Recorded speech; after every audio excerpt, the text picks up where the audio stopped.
Got my Aquafina.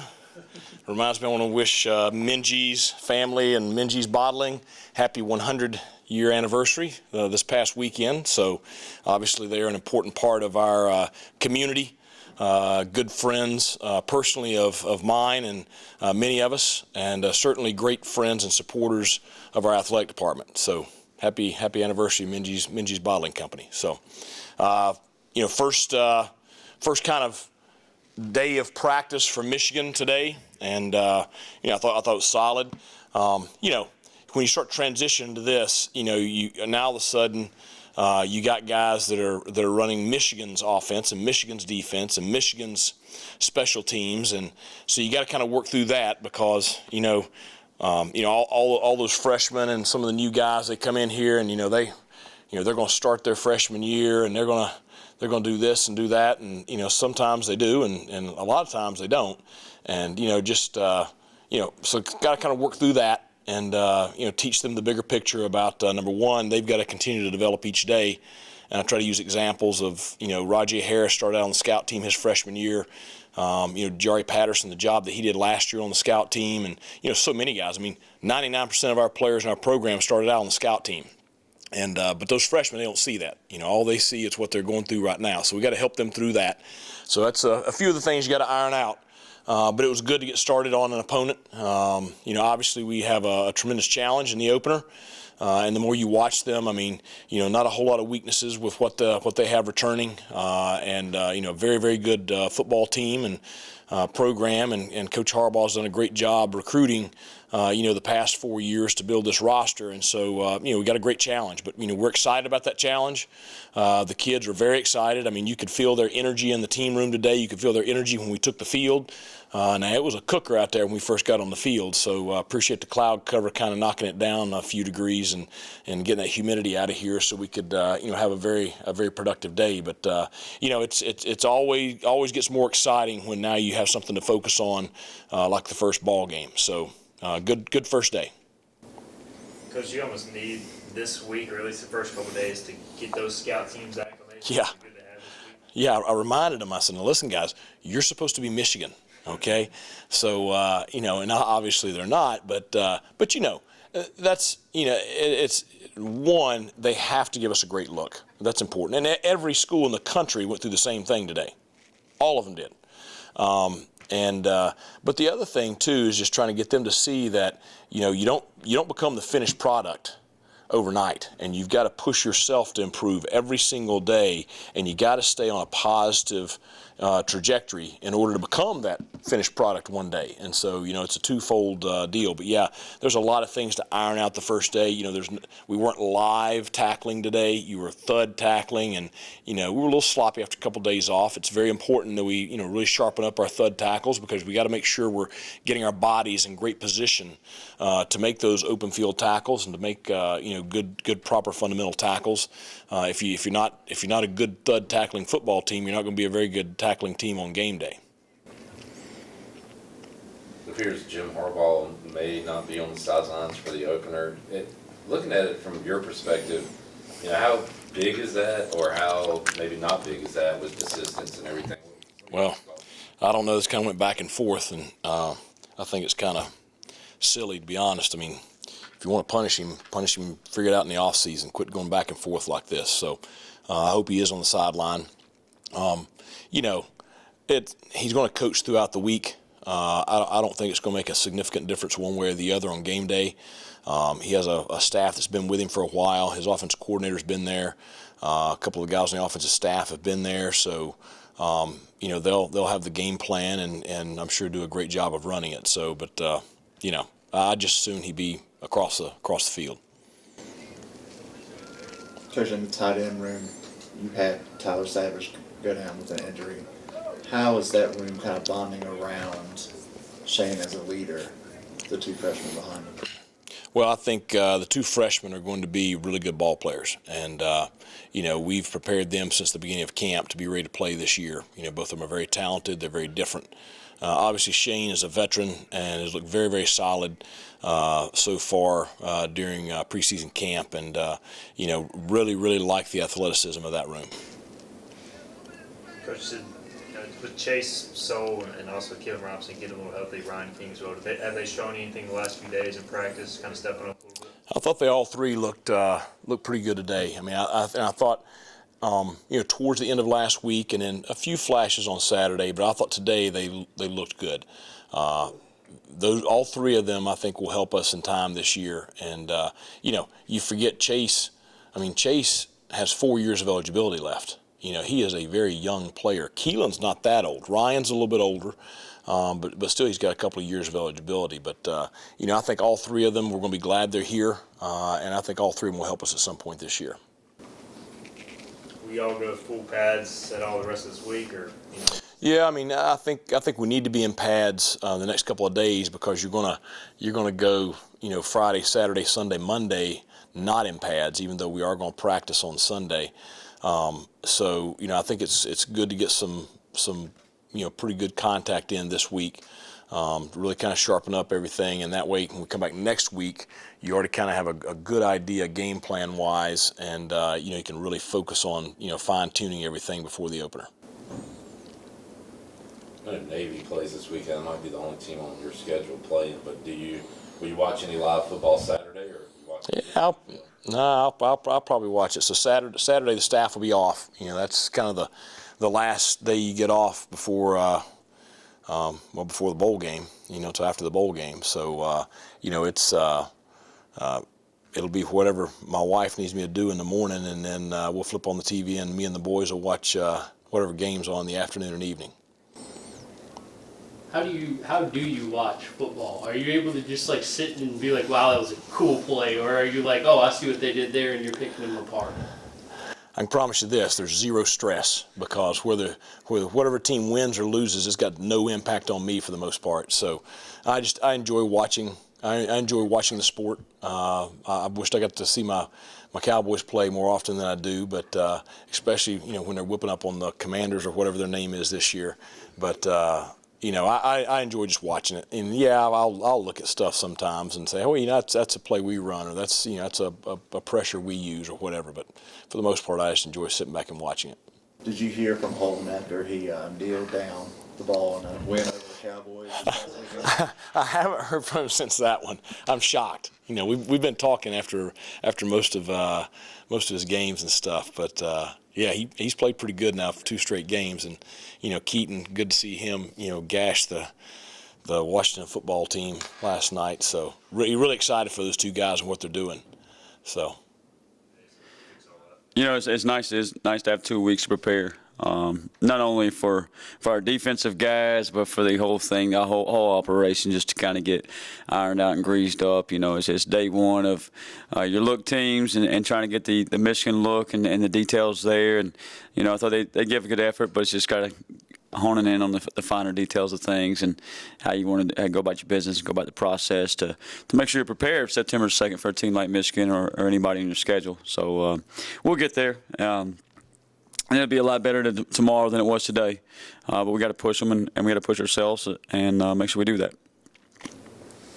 Coming off media day, Jack Powers, you got the power hour. He gets along with his teammates so well. J.D. Lampley said the D-line hangs out on the field, off the field, everywhere. Tegan told me him and Julius are like MJ and Pippen. They don't have to talk. They know where he.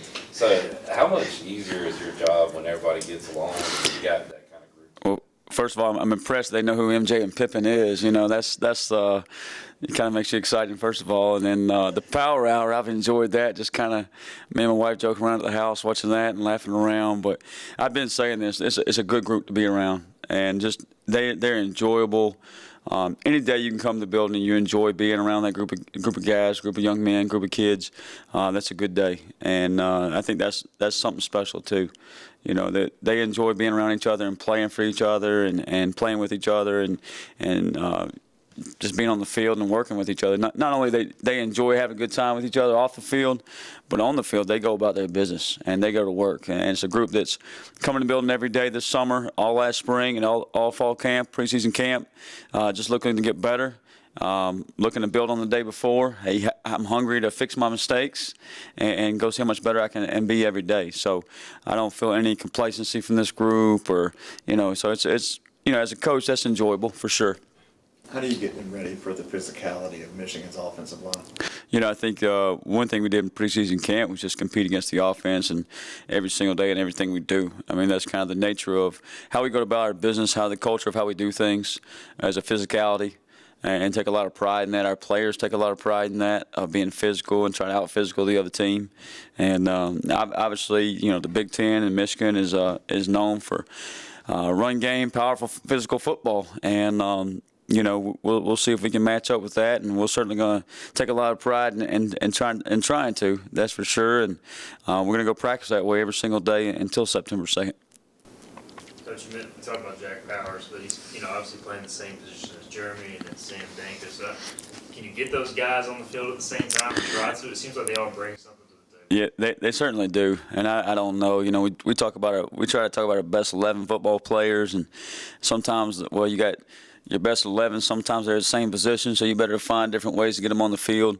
Is that two defensive ends, or is that one of them at linebacker, or how does that work out? And so we're working through those things now and kind of experimented with some things all preseason camp of what the best lineup there is. And like you said, they all bring something different to the table. I mean, Jeremy Lewis is dynamic as a pass rusher. He's also a great pass dropper. Sam Danka, he's probably as long as any defensive player we got, and rush the passer, get his hands up, but he's also really good, dropping into coverage. And Jack works harder than anybody on the field and can do a little line. He's played linebacker before, played outside backer before, so they all bring something, and I think we can use them. It's nice to have that depth at that position for sure to keep those bodies fresh, but I think there's also a chance to get them on the field together too. Last time you were here, you said Taylor Jackson had really elevated to the leader of the linebacker group, and you were kind of waiting on some of the young guys, newcomers. Any update on that? Anybody stood out since then? Yeah, I think that room is a growing room, and some of it's from guys just getting familiar with the defense. I mean, B.J. Davis is all MEAC Player of the Year last year in the MEAC, so he's played a lot of snaps, and he's getting more comfortable every day. He's way more comfortable now in the defense than he was in the spring. He's just got to be consistent with it, and we've talked about that, and he's shown flashes of that he can be a really, really good player. Mike Edwards is another one that's, played a lot of snaps at Georgia Southern, over 500 as a freshman. I think he's getting more comfortable every day, and he just got to make sure that he's ready for that physicality in the box there. And I think those three young men inside the box, if we can keep them healthy and keep them fresh, then we can have something there. So just, I feel like the progress is going well in there, but I think we still got to keep pushing and keep striving because, up front, we got a lot of experience. In the back, we got a lot of experience. So linebacker, we don't quite have that experience, so we have to keep pushing every single day to make strides to catch up. J.D. Lampley's pretty noticeably more lean this year. I know he said he maybe didn't want to drop as much weight as he did, but is he more explosive off the edge? Have you seen that kind of help his pass rush a little bit? Yeah, he's I sent him the Nick Bosa thing the other night that Nick Bosa was talking about. Just as part of his job was trying to eat and put calories on and how many calories he had to add a day. And JD's trying that same thing to add it on, but add good weight on. I think his ideal weight would probably be around 270 if he could get there. He's a little under that right now, but you see him. He runs really well. I mean, very athletic young man that can rush the edge, but plays with power. So does some things there. So when I found the Nick Bosa clip or tweet or whatever it was the other day and sent that to him, it made me think like he is that type of player. I don't know if he's quite Nick Bosa, but he reminds you of that version type of guy that we played him inside, and he's certainly a player in there. And I think when he first got here, he was around 290. And he's lost weight. He really looks good. He's just not heavy as what has been, but he's still explosive, still has that power. And, I'm expecting big things out of JD this fall. They look good today. Yeah, they really look good today. We might not have challenged them quite enough as we needed to a little bit. Today was that first day where we went primarily scout team. And so there's a lot of organization to that. A lot of guys get a little disappointed too. And then all of a sudden they've gone from running our defense to now they got to run Michigan's defense, and it's totally different. So you got to card some of it. You get a short film session, but a lot of organization today, so it's a little slower. Don't get quite as many reps, not quite as competitive. That'll get better, but that's the beauty of having this week. And not playing a game the first week of school. You start with the scout teams. You get a whole week kind of get all that worked out. But I thought Mason, Alex, and Raheem all threw the ball well in one-on-one drill today against our defensive guys and in Skelly. And then we did have a little team run play action pass, which we missed one throw in there, I think. We hit the other. So, pretty good day. It'll be a pretty easy film session tomorrow for them. Do you think that you are going to kind of go the route that you did with Holton, where he's the guy, or are you going to mix them in? Well, there's just not a set pattern for that, because what we got to do is just got to play the game, try to win the game, And again, it's a long season. The opener's obviously always important. This is a huge game. I think they're ranked pretty high or something like that, maybe number 2 in most publications. As I'd said earlier today to somebody, I think they're the winningest college program ever. I think Michigan's got more wins than anybody. So we got a lot of respect for all that. We got to go up and try to play well. So we're going to do whatever it takes. I mean, if we got to put a pinch hitter in, you know what I'm saying? We got to bring somebody out of the bullpen. We're willing to do that. I would prefer to have that starter, and I'd rather have that guy like Holton, like everybody would. But I don't know that Holton was that when he first got here either. He had to earn that. And Mason and Alex are just great team players, and they want to win most of all, and they want the team to do well. And right now they've earned the right to play, but they haven't earned the right to, have a couple bad series in there or a couple bad games if you got somebody else capable. So I think I've tried to explain to them it's good that you've got someone else that can help you. You don't have to do this all by yourself. Eventually I hope one of them will. And I don't know at what point that is. There's just not any book or any formula that says this is the way you do it. We'll just play to win the game and whatever it takes. And I don't know.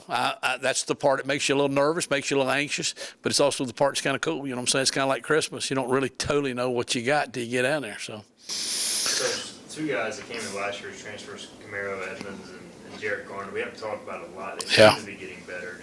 What do you think? Well, Camaro's had a great camp. He really has. He's one fumble away from really having an outstanding camp. He had a couple good runs today too, so he continues to fit into the system a little bit better. The room it's deep, but we all know that it can happen quickly. I was saying today, we start off the year like, okay, how you going to keep Raji happy? How you going to keep Keaton happy? Another back, and then all of a sudden you look up and South Florida, Keaton can't go, so it's Raji, you know what I'm saying? And then you got a true freshman, and then all of a sudden Raji don't get up at the end of the game. They card him off, and now, it's a true freshman going to Tulane, who ended up being number 10 in the country. And down there, Keaton tries to play, but he's not very effective, and we didn't want to hurt him for the rest of the year, you know what I'm saying? So we're behind, but Marlon's playing well. Then Marlon gets hit in the leg, and he can't go. So all of a sudden now you're throw every play, and, they know you're going to throw. Well, I wish we had more running backs. So now I'm glad we got them. Now you got to keep them happy, but it just seems to work itself out. And Camaro's going to play in special teams. He's going to help the team in other ways. He can be a return guy. So it's a long season. Nobody takes more of a pounding than the running backs. It's tough, even if they're running the guys over, they're still taking shots. When you're blocking, you're taking shots. So I'm glad we got good depth there. We don't want to overdo Raji, I don't think, really early in the year. We're not going to try to win the conference championship, at Michigan. We're going to try to win that game, but we're going to try to be smart about that. So the depth's good. JG, I tell you what, he's had a good camp too. He's in the thick of that. You know what I'm saying? His name probably doesn't come up as much as maybe it should be. I think if you ask him, he would think he's in it. And right now, there's not anybody there that's established. We've had good practices. We've bragged a lot about Jari, but Jari still hadn't done it in a game yet. He knows that too. So we're going to roll them all, try to keep them fresh. Early in the year, that's a good thing. I don't know, I lived in Michigan for 2 years, and so I don't know that it will be very hot. I mean, they have great summers. Both weeks up there in summer is great, So hopefully it's nice and cool. But I know when we get back home, the Marshall game, we'll probably be really, really hot. So it'd be nice to have some receivers to roll in there too and have a lot of fresh legs. Coach, noticed that King isn't wearing the red shirt anymore. Yeah. What have you seen out of him? What do you hope to see out of him? Well, he is out of the red shirt, and that has helped us a lot to evaluate him. And again, he's one of those guys, the Chase and Keelan and Jarrett and Ryan, they're all kind of built alike. They're all kind of the same type player, same type of ability. And one of them's going to push ahead. One of them's going to get in the game, and it's going to be like, yeah, this is the guy. It's sometimes it's hard to separate those guys in practice. I think the game's going to do that. Ryan has been, just a little unlucky.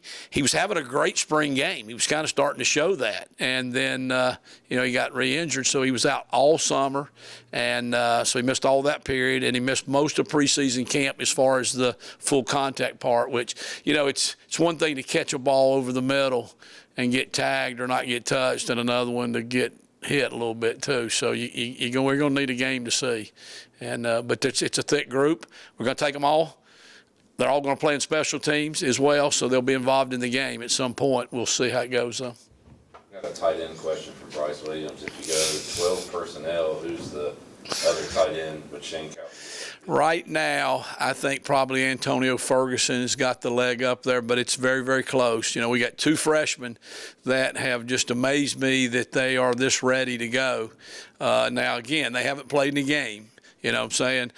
Tyler Savage is out for a while. We hope to get him back here in about a month, I guess. He was telling me today he's going to be back next week, but I think he might have been just optimistic about that a little bit and making sure I still remembered who he was. But that's who it'd be right now, Antonio Ferguson. I think all three of those guys will play, and we'll need them all to play too. We actually may even play an offensive lineman in at tight end in some blocking situations, okay, like that. He'd have an eligible number, obviously, so I won't say who right now and give the scouting report totally away. Thank you, Bryce.